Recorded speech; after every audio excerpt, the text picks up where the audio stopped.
আসসালামু আলাইকুম। দয়া করে ভিডিওটি স্কিপ করবেন না। আপনি যদি কুরআন শরীফ পড়তে জানেন না, তাহলে এর চেয়ে দুঃখের বিষয় আর হতে পারে না। তাই অতি সহজে এবং অল্প সময়ের মধ্যে আপনি কুরআন শরীফ শিখে যাবেন এই ভিডিওগুলির মাধ্যমে। আগের ভিডিওগুলোতে আমরা জের জবর পেশ এবং অক্ষরগুলো চিনেছি। আজকের ভিডিওতে আমরা 3 অক্ষরযুক্ত শব্দে জেরের ব্যবহার সম্পর্কে জানব। তাহলে শুরু করছি ভিডিওটি। আপনি আগের ভিডিওগুলো থেকে জানতে পারছেন যে এটাকে জের বলে। জেরটা অক্ষরের বা বর্ণের নিচে থাকে, এবং এইরকম যদি এটা বর্ণের উপরে থাকে সেটা হচ্ছে জবর, এবং নিচে থাকলে সেটা হচ্ছে জের। আর জের বাংলায় রসইকার মতন হয় এবং জবর বাংলায় আকারের মতন হয়। এটাকে আপনি সবসময় মাথায় রাখতে হবেন। যেমন এখানে আছে হামজা জের ই, বা জের বি, লাম জের লি, সেটাকে মিলে কি হচ্ছে ই বি লি, মতলব ইবিলি। ফাজের ফি, লামজের লি, মিমজের মি, ফি লি মি, মতলব ফিলিমি। সিনজের সি, রাজের রি, ফাজের ফি, সিরিফি। সিনজের সি, খাজের খি, রাজের রি, শিখিরি। জিমজের জি, রাজের রি, ফাজের ফি, জিরিফি। সাজের সি, তাজের তি, রাজের রি, সিতিরি। মিমজের মি, রাজের রি, দালজের দি, মিরিদি। রাজের রি, জাজের জি, কাবজের কি, রিজিকি। ওয়াউজের উই, লাম জাজের জি, নুনজের নি, উইজিনি।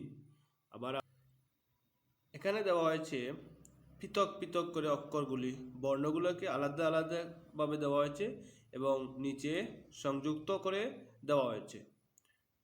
তো এটা হচ্ছে অরিজিনাল রূপ, মানে লেখাতে বা আরবিতে, কোরআন শরীফিতে, সিফারাতে আপনারা যে একত্রিত পাবেন, এইভাবে পাবেন।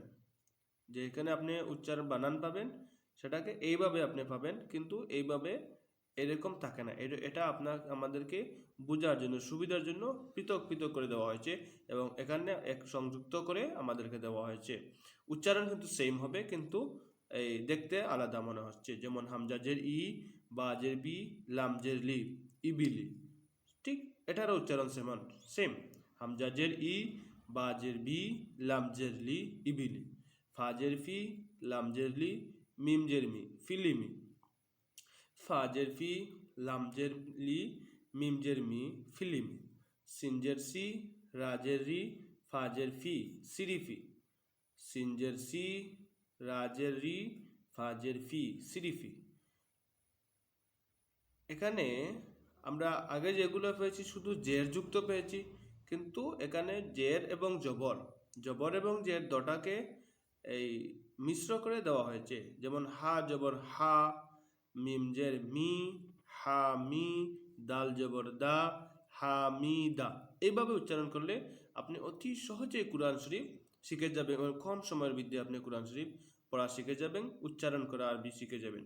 হা জবর হা, মিম জের মি, হা মি, দাল জবর দা, হা মি দা। এটাও সেম। হা জবর হা, মিম জের মি, দাল জবর দা, হা মি দা। সিন জবর সা, মিম জের মি, আইন জবর আ, সা মি আ। সিন জবর সা, মিম জের মি, আইন জবর আ, সা মি আ। আপনি যখন উচ্চারণ করবেন তখন এই জের জবর, জের পেশ, এগুলোর দিকে আপনি খুব ভালো করে লক্ষ্য করবেন এবং অক্ষরগুলোর দিকে অক্ষরটা চিনবেন এবং জবর জের পেশটা দেখবেন এবং এর উচ্চারণটা জানে যাবেন। তাহলে আপনি খুব কম সময়ের মধ্যে, অল্প সময়ের মধ্যে আপনি এই কোরআন শরীফ পড়া শিখে যাবেন। যেমন আছে লাম জবর লা, মিম জের মি, সিন জবর সা। এটা কি হলো? আপনি কমেন্ট বক্সের মধ্যে আমাকে জানাবেন যে এর উচ্চারণটা কি হয়েছে। ভিডিওটি ভালো লাগলে দয়া করে একটি লাইক দিয়ে যাবেন এবং চ্যানেলটি সাবস্ক্রাইব করে রাখবেন এবং আপনার মতামত কমেন্টে জানাবেন। ধন্যবাদ।